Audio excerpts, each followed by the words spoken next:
HCS strategy के बारे में हम एक सीरीज बना रहे हैं, तो उसमें ये सेकंड वीडियो है। मैं अनिल कुमार हूँ। मैंने अभी HCS 2022 का जो रिजल्ट आया उसमें फर्स्ट रैंक मुझे मेरी आई है। तो ये पहला वीडियो आप देख सकते हैं, जो ओवरऑल एग्जाम वाली जो चीज़ है, पैटर्न प्री मेंस इंटरव्यू के लिए क्या स्ट्रेटजी होनी चाहिए उसके बारे में। ये सेकंड वीडियो है। इसके बारे में हम थोड़ा रूटीन टाइम टेबल और उसके बारे में बात करेंगे कि एग्जाम जैसे जीएस वाला ही जो सिलेबस की बात करें, इसके अलावा ऑप्शनल तो अलग से है ही, तो सिलेबस काफ़ी बड़ा हो जाता है। तो उसमें बहुत ज़रूरी है कि आप एक स्ट्रेटजी आपकी होनी चाहिए कि आप मंथली टारगेट होना चाहिए कि भाई इतने टाइम में, मान लो एग्जाम अभी से, मैं एग्जांपल से बताना चाहूँ आपको कि HCS 2024 की अगर आप तैयारी करने जा रहे हैं, तो मान लेते हैं कि मई में अगर वो प्रीलिम्स एग्जाम होने वाला है, तो अभी से आपके पास लगभग 6 महीने हैं। तो 6 महीने में आप अपना तैयार करें कि अगले 2 महीने में मेंस के लिए करूँगा, फिर उसके बाद लास्ट के जो 3 महीने बचेंगे या 4 महीने जो बचेंगे, उसमें उस टाइम में प्री वाले उसमें की तैयारी करूँगा। तो उसमें भी फिर आप ब्रेक डाउन करें कि मान लेते हैं कि आप ऐसा करते हैं कि अगले 2 महीने में मेंस की तैयारी करूँगा, तो मेंस में भी फिर आप स्पेसिफिकली आइडेंटिफाई करें कि अगले 2 महीने में मैं ये चीज़ कवर करने वाला हूँ। ऑप्शनल का मैं ये कर लूँगा, हिंदी इंग्लिश का ये कर लूँगा, इसके अलावा जीएस का मैं ये पार्ट कवर कर लूँगा। तो स्ट्रेटजी आपकी होनी चाहिए कि क्या कर रहे हो, आपको हमेशा पता होना चाहिए कि आप किस डायरेक्शन में जा रहे हो और आपका टारगेट क्या है। तो मंथली आपके कुछ टारगेट हों, उसके बाद मैं जो पर्सनली मैं मंथली और फिर वीकली और फिर डेली टारगेट रखता था कि महीने का पता है ब्रॉड कि एक महीने, इस महीने में मुझे ये इतना कर लेना है। फिर उसके बाद उसको वीकली टारगेट्स पे ब्रेक डाउन करता था और फिर डेली कि आज इतना करना है, आज इतना करना है। तो आपका एक टाइम टेबल और टारगेट ओरिएंटेड थोड़ी अप्रोच होनी चाहिए। और जहाँ तक टाइम टेबल की बात है, तो टाइम टेबल और रूटीन जो है वो थोड़ा वेरी करेगा कि कोई जॉब के साथ अगर प्रिपेयर कर रहा है या फिर कोई फुल टाइम सिर्फ प्रिपेयर कर रहा है, तो उसके लिए रूटीन और टाइम टेबल थोड़े अलग होंगे। जैसे मैं अपना एग्जांपल से बताऊं, तो मैं जैसे जॉब के साथ ही तैयारी कर रहा था पिछले काफ़ी टाइम से, तो मेरा रूटीन थोड़ा इस टाइप का होता था कि सुबह जॉब ऑफिस जाने से पहले मैं 2 घंटे लाइब्रेरी बैठता था, और फिर शाम में ऑफिस से आने के बाद 3-4 घंटे लाइब्रेरी बैठता था। और इसके अलावा वीकेंड पे जैसे छुट्टी होती है सैटरडे संडे, तो उस टाइम फिर पूरे टाइम ही पढ़ाई होती थी। तो जॉब के साथ कंपैरेटिवली थोड़ा चैलेंजिंग होता है, ये मैं समझता हूँ, क्योंकि उसमें थोड़ा आपको ज़्यादा डिसिप्लिन की ज़रूरत पड़ती है, क्योंकि 7-8 घंटे आप ऑफिस में काम करके आते हो, उसके बाद वापस आके 3-4 घंटे पढ़ाई करना थोड़ा मुश्किल होता है। लेकिन आप, ये एग्ज़ाम इतना डिमांड करता है, इतनी तो आपको करना ही होगा।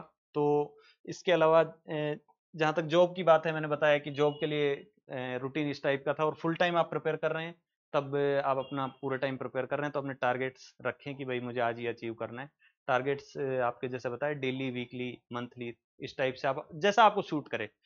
इसमें भी काफ़ी लोग पूछते हैं कि एक दिन में एक ही सब्जेक्ट पढ़ें या फिर 2-3 सब्जेक्ट पढ़ें, तो वो भी बड़ा पर्सनल डिसीजन है जो आपको सूट करे। तो मैं जैसे जनरली 2 सब्जेक्ट पढ़ता था कि आधे टाइम एक पढ़ लिया, दूसरे टाइम दूसरा पढ़ लिया, या फिर ऑप्शनल आधे टाइम पढ़ लिया, क्यों मैथ्स करना मतलब काफ़ी ऐसे रिलैक्सिंग सा लगता था। तो ये रूटीन और उस टाइम टेबल वाली बात होगी। इसके अलावा जहाँ तक स्ट्रेस हाइज एंड लोज की जो बात है, तो ये जर्नी मतलब इतनी लंबी है कि हर किसी के लिए हाई और लो आना नेचुरल है, मतलब हर किसी के लिए आता है ऐसा। तो जब एग्ज़ाम निकल जाता है, तो उस टाइम पे कई एस्पिरेंट्स को लगता है कि शायद इन्होंने वो चैलेंज फेस किए हैं, नहीं किए हैं। तो सब ने वही चैलेंजेस फेस किए हैं, हाईज एंड लो सबको फेस करने पड़ते हैं। तो उससे डील करने के लिए बहुत ज़रूरी है कि आपका एक सपोर्ट सिस्टम हो ठीक सा। फैमिली हो सकती है, और फ्रेंड्स हो सकते हैं, या के आसपास जो तैयारी कर रहे हैं वो लोग हो सकते हैं। तो सपोर्ट सिस्टम हो जो आपको ऐसे टाइम में हेल्प करे, आपको वापस उठाए। इसके अलावा और तरीके हो सकते हैं कि आप, रीडिंग पसंद हो सकती है, मुझे पर्सनली जैसे पढ़ना पसंद है, तो रीडिंग की आप ऐसी बुक्स पढ़ सकते हो जो आपको वापस से उठने के लिए प्रेरित करें। इसके अलावा मेडिटेशन और स्पोर्ट्स भी एक बहुत अच्छा तरीका है स्ट्रेस रिलीव करने का, और काफ़ी लोग एक्सरसाइज वगैरह से भी करते हैं। तो वो आपको अपना पहचानना होगा कि स्ट्रेस और हाईज लोज से आप कैसे डील कर रहे हैं। तो ये कुछ तरीके हो सकते हैं। इसके अलावा एक प्लान बी आपका ज़रूर हो। एग्ज़ाम को जब आप 2 अटेम्प्ट 3 अटेम्प्ट दे चुके हैं, तो उसके बाद आपका प्लान बी ज़रूर उस पर जाएँ, क्योंकि एक टाइम के बाद स्ट्रेस बढ़ने लगता है कि हाँ मतलब इतना टाइम हो गया और एग्जाम नहीं हुआ है। तो आप प्लान भी रखें। उसके बाद जैसे मैंने खुद ने भी 2 बार शुरू में एग्जाम दिया, नहीं हुआ था, तो उसके बाद मैं फिर जॉब के साथ ही, उसके बाद मैंने सीजीएल वाला एग्जाम दिया और फिर जॉब के साथ ही तैयारी कर रहा था। तो जॉब के साथ चैलेंजेस अलग होते हैं कि टाइम मैनेजमेंट आपको करना पड़ता है, लेकिन स्ट्रेस उस चीज़ का उतना नहीं होता है कि एग्जाम नहीं हुआ तो क्या होगा, मतलब वो स्ट्रेस उतना बड़ा नहीं होता है। दूसरे चैलेंजेस होते हैं कि डिसिप्लिन ज़्यादा चाहिए होता है, वो सब चीज़ें हैं। तो प्लान भी आप ज़रूर रखें।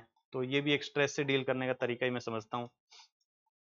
इसके अलावा फाइनली कुछ जो एडवाइस या क्लोजिंग रिमार्क्स समझें कि स्ट्रेटजी और इस सब के बारे में हमने बात की, तो इस बात को मैं काफ़ी बार बोल चुका हूँ कि आप इस एग्ज़ाम की क्यों तैयारी कर रहे हैं, वो अपने मोटिवेशंस जो हैं वो ज़रूर पहचानें ठीक से।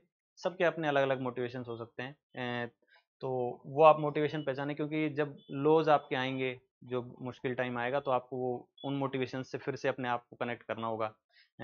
वो टाइम आता ही है, मतलब एग्ज़ाम नहीं होता है वो, तो एग्ज़ाम तो 1 साल में हो रहा है, उसके बाद बीच में आप टेस्ट दे रहे हो, क्वेश्चन प्रैक्टिस कर रहे हो, वो सब कर रहे हो, तो उस टाइम पे भी लोज आएंगे कि इतना टाइम पढ़ाई किया फिर टेस्ट अच्छा नहीं हुआ।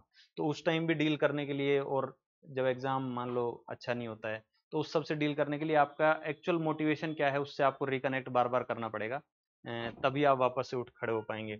इसके अलावा एग्ज़ाम की तैयारी में हम 7-8 घंटे, जैसे एवरेज में बताना चाहूँ, कोई जो पूरे टाइम तैयारी कर रहा है या फिर जो जॉब के साथ भी कर रहा है, तो 5 6 7 8 घंटे आप पढ़ाई कर रहे होते हो, तो आप उस प्रोसेस को आपको एंजॉय करना होगा।